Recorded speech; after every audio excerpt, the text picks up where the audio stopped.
اگه تازه از دانشگاه فارغ التحصیل شدی یا همیشه به برنامه‌نویسی علاقه‌مند بودی و می‌خوای برنامه‌نویسی رو شروع کنی، این ویدیو برای توه. مسیر شغلی که یه برنامه‌نویس طی می‌کنه بر اساس مهارت‌ها و توانایی‌های اون فرد به لول‌های مختلفی تقسیم میشه. ما اون رو توی 5 سطح تقسیم بندیش می‌کنیم.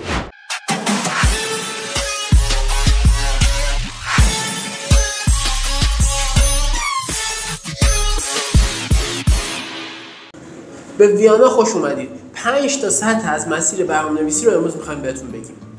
برای اینکه به سطح 1 این مسیر برسید، شما 2 تا راه دارید. یا گذراندن دوره کارآموزی که باید برید داخل یه شرکت که نسبتاً کوچیک باشه، چیزهای ابتدایی رو یاد بگیرید. به عنوان مثال برای کسی که میخواد توی حوزه برنامه‌نویسی وب کار بکنه، نیازه که شما اصول و پایه وب رو بلد باشید. به عنوان مثال HTML، CSS و جاوا اسکریپت رو به صورت مقدماتی یاد داشته باشید و فریمورک‌ها و لایبرری‌های مختلف رو بشناسید.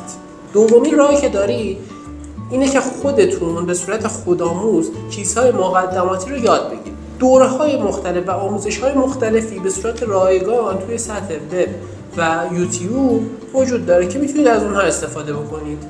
بعد از اینکه این دوره‌های آموزشی رو دیدید و با اصول اولیه آشنا شدید، شما تازه میرسید به سطح 1. جونیور دیولپر یا برنامه‌نویسی جونیور. کسی که کمتر از 1-2 سال داره کار میکنه یا تازه از دانشگاه فارغ التحصیل شده و با اصول پایه آشناست و صرفاً یه سری کارهای کوچیک رو انجام میده. وظیفه اصلی شما توی این سطح نوشتن کدهای ساده است و معمولاً زیر نظر یه برنامه‌نویس با تجربه کار میکنید.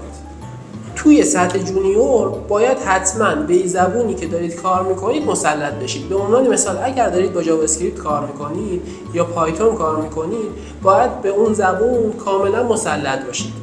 دومین چیزی که باید یاد بگیرید اینه که باید با گیت و ابزارهای مدیریت پروژه کار بکنید و بدونید هر کدومشون چطوری کار میکنن و برای چی وجود دارن. سومین چیز اینه که پروژه های خیلی کوچیک رو خودتون بتونید انجام بدید. دقیقاً مثل شروع دوچرخه سواری که اول با چرخهای کمکی شروع میکنم و کم کم اون چرخهای کمکی رو کم میکنم. میرسیم به سطح دوم برنامه‌نویسی، سطح مید لول یا برنامه‌نویس میانی.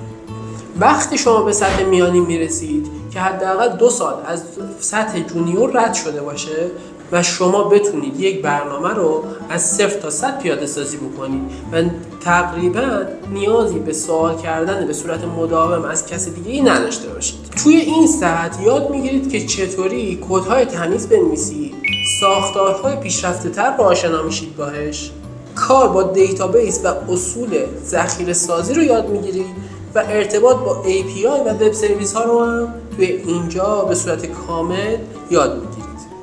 در واقع اگر به شما یک پازل خراب رو بدن، میتونید هر کدوم از اون پازل ها رو به صورت درست توی جای خودش پیاده سازی بکنید. اما هنوز دیدی از کل پازل ندارید. میرسیم به سطح سوم، برنامه‌نویسای ارشد که بیشتر از 5 سال تجربه دارن و متخصصای کدنویسی حساب میشن. اونها به جای انجام دادن کارهای کوچیک روی مسائل بزرگتر و پیچیده‌تر تمرکز میکنن. مسئولیت اصلیشون حل مشکلات دشوار و پیچیده است. علاوه بر اونها، اینها وظیفه دارن که به برنامه‌نویس‌های جونیور و میانی کمک بکنن و راهنماییشون بکنن. یادتون نره که فرد سنیور یا ارشد روی تصمیم‌گیری‌های پیچیده یا مسائل و مشکلاتی که روی کل پروژه تأثیر میذاره تصمیم‌گیری میکنه و اونها رو حل میکنه. اما اینجا خلاصه نمیشه. اینها مسئولیت‌های فنی بودن که یک نفر به عنوان برنامه‌نویس میتونه بر عهده بگیره. توی سطح‌های بعدی وارد نقش‌های رهبری و مدیریت تیم میشیم. در واقع سطح 4 لید یا استاف انجینیر هست که فردیه که بیشتر از 8 سال تجربه داره و روی یک مسائل کلان پروژه ها تصمیم گیری میکنه. اون مثل یک کارگردانی میمونه که باید مطمئن بشه همه اعضا و افراد دارن کارشون رو به درستی انجام میدن. آخر این مسیر میرسه به CTO یا مدیر فنی که دیگه شما از مسئولیت‌های فنی جدا میشید و میرسید به مسئولیت‌های مدیریتیتون. در واقع مدیر فنی مسئول جهتگیری کلی یک شرکته.